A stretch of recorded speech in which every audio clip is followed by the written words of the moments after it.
Alex, how are you? Pretty good. It's been a few minutes since your fight. How are you feeling? Feeling good, man. A little bit drained from the whole training camp. I really miss my family, you know. A lot of fighters stay away from their family. I'm not one of those person. I need my family close to me to remind myself every single day why I do this for. And this time, sadly, because of all the political stuff that's going on, you know, and then my baby didn't get a passport.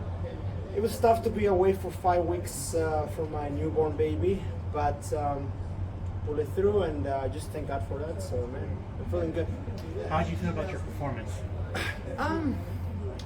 You know what? I'm very picky with myself. I'm happy that I got the victory. Thank God for that.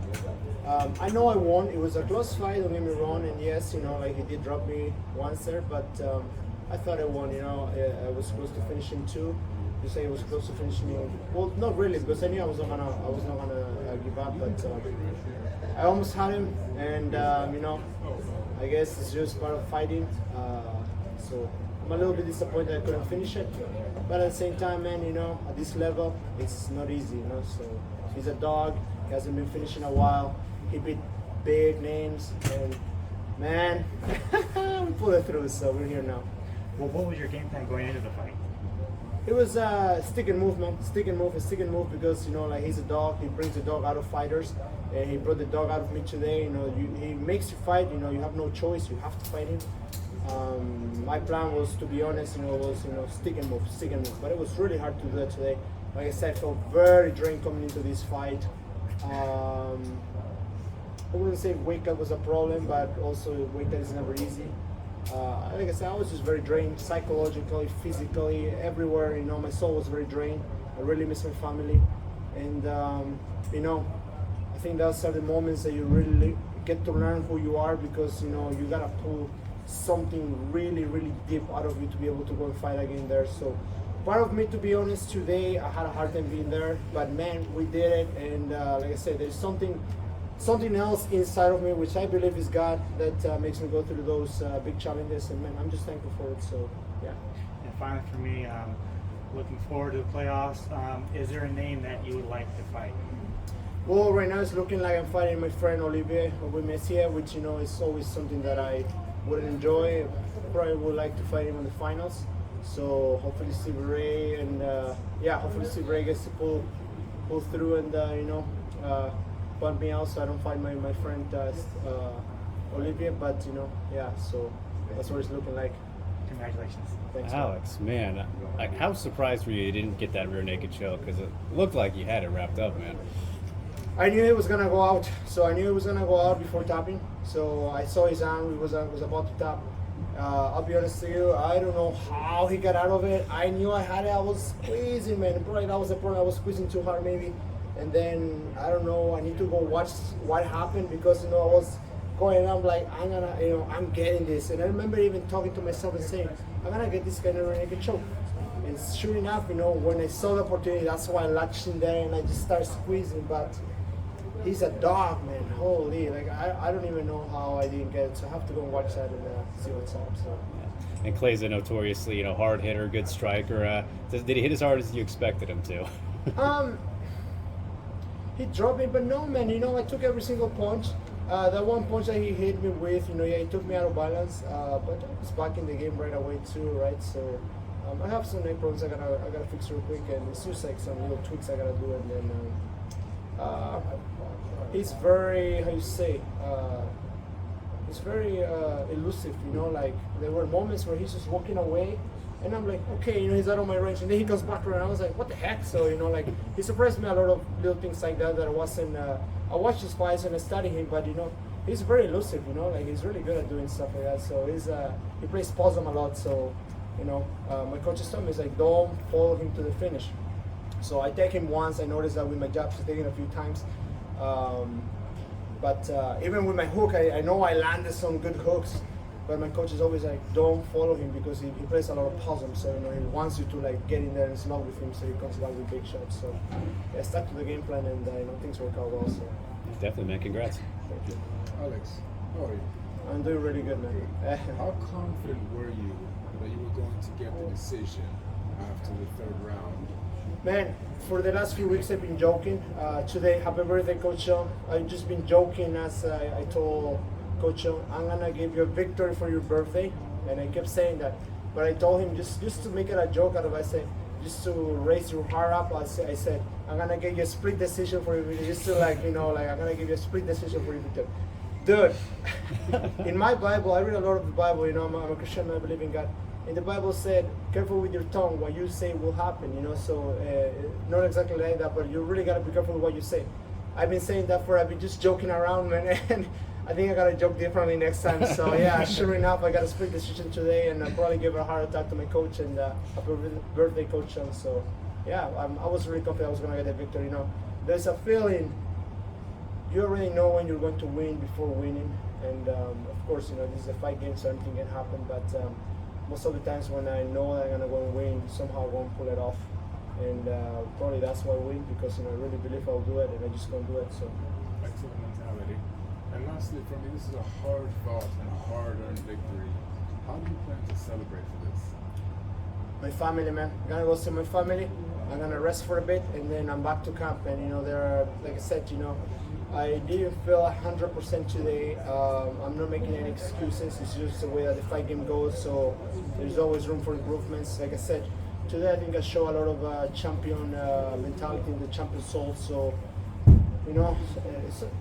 crap like this happens sometimes. You don't get the fight that you want. You know you can finish it. You're better than the guy, but still you don't perform the way you should. But at the same time, we have to give credit to Clay Collard. He's a dog, and we all know I was the underdog. I wasn't supposed to win tonight, and I freaking won it, man. So I was confident. You seem to say one step ahead, getting the better of all those scrambles. Did you know that you were gonna have that advantage, or did that surprise you at all? I don't think I ever met somebody who can scramble me, to be honest. Unless they are super pure prolific grapplers. Scrambling is that's my game. I love scrambling. If we're gonna scramble, that's what I love doing, man. And we've seen it every single time when I fight. If we get into the scramble, I always go till the end. Or the bell's gonna sound, or I'm gonna be on top. That's about it. Awesome, thank you. Last season, Felicidades en la victoria.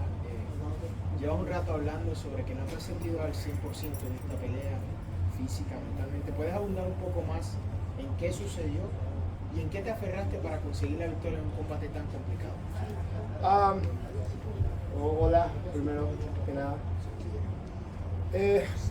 No me siento 100% porque estuve fuera, lejos de mi familia por un buen tiempo ya.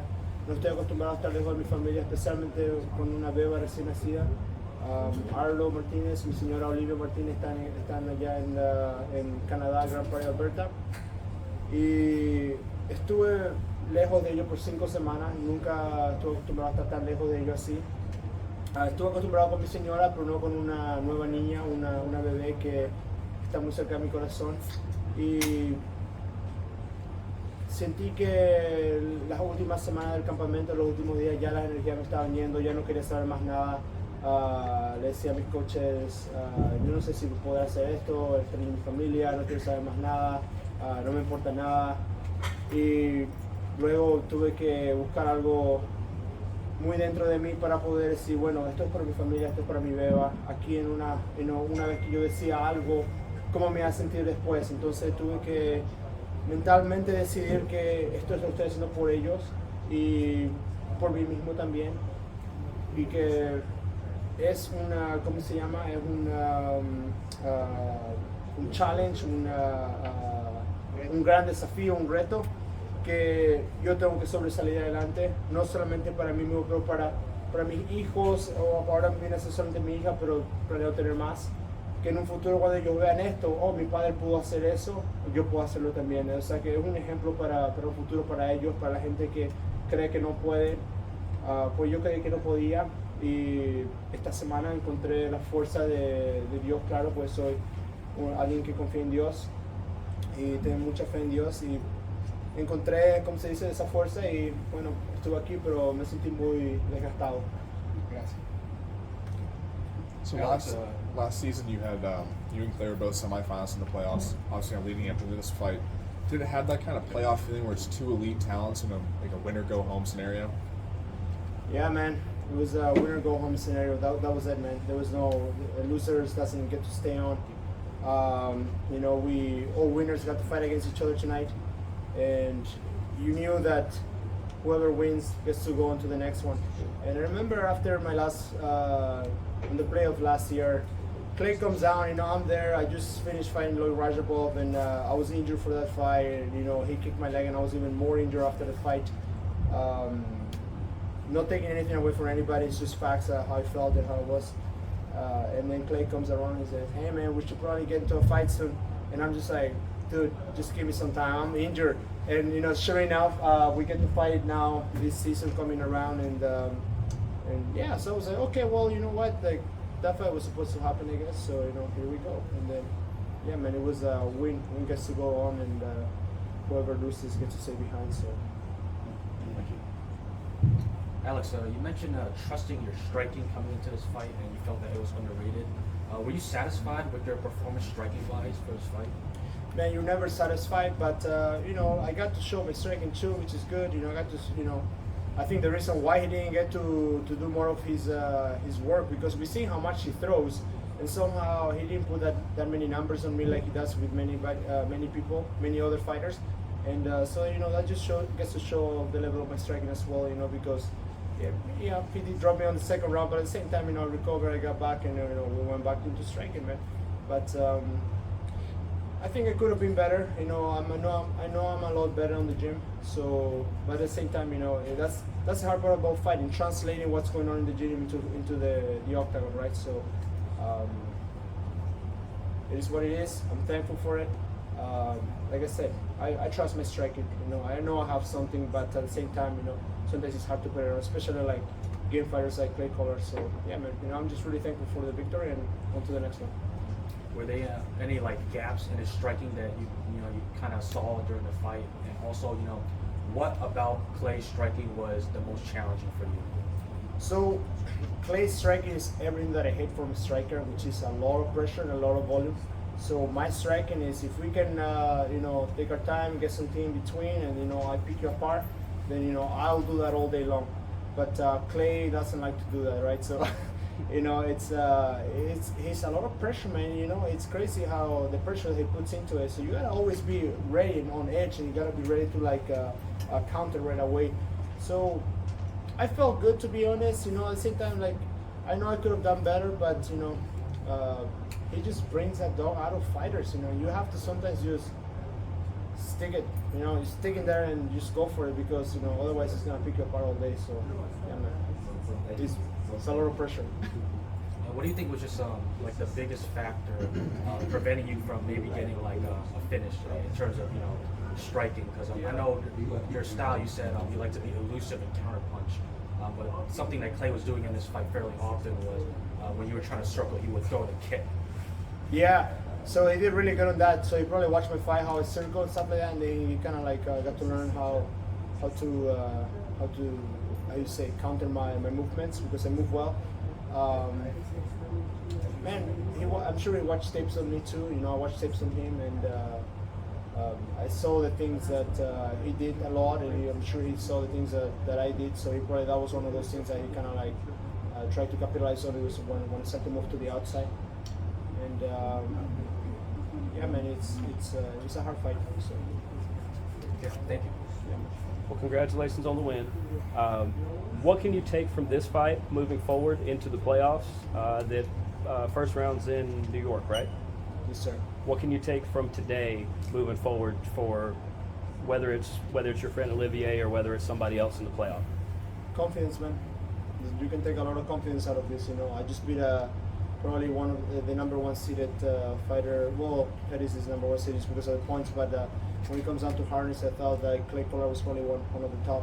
So I thought between Clay Collar, Stevie Ray, Olivier, Rochman, those guys were really the hardest fights of the whole season, and I ended up fighting two of them. So it's just more confidence, and you know what? I also got to learn that I have what it takes to fight too. Well, I already knew that, but fighters like Clay Collar, like I said, they bring the dog out of you, and it's just good to know that I have that dog out in me, right? So, yeah, man. Three more questions. ¿Qué tan importante es el factor mentalmente cuando tratas de conseguir esa sumisión en el segundo round y no la consigues? ¿Cómo te repones para el tercer round o cómo tu esquina te repone para ese round? Y bueno, la parte mental es muy importante en cada round.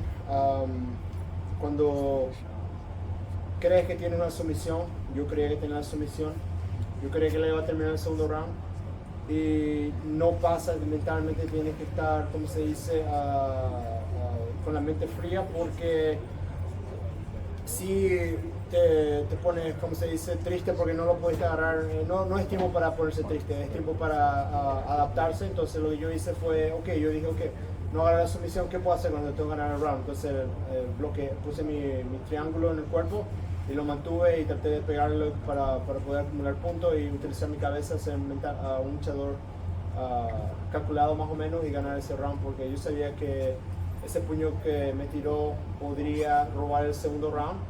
Entonces yo sé que cuando le agarré el rear naked choke creí que lo iba a terminar. No pasó, pero dije, bueno, aunque sea voy a ganar este round. Entonces lo mantuve ahí y terminamos el round ahí. Gracias.